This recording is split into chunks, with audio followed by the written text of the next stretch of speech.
Hi, and welcome to Engineering the Tools of Science. What's the issue?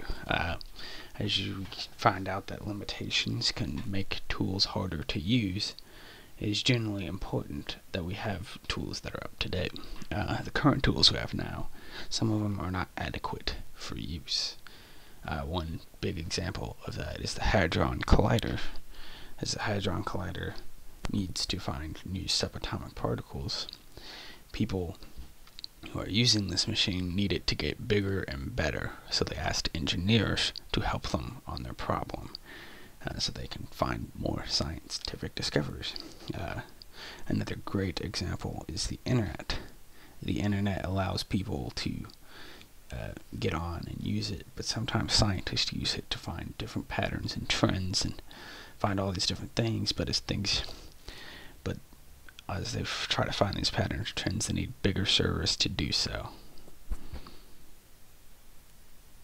The importance of this issue is that better tools allow for a better understanding.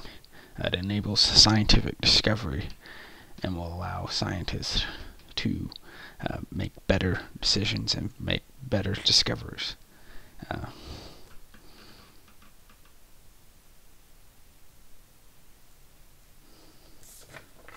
The history of this, when chemistry started, it needed beakers and all these storage devices to keep all the chemicals separated. They used different methods to separate chemicals and put them in the beakers.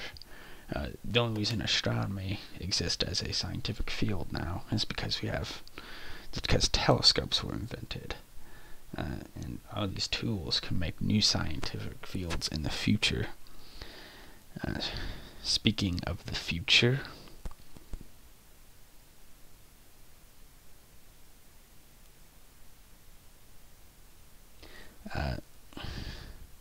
as we go into the future, we need to make things better.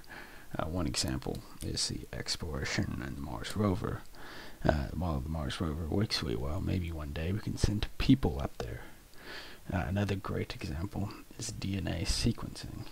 And making things, splicing genes together is really hard, and so making systems that help make that easier and not so tedious to do could make for new discoveries.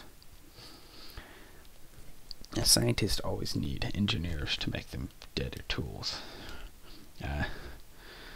It's important that we have these tools, and scientists will always ask engineers to make them new things so that they can find out other things and that the science builds on what we have. Thank you for watching this video.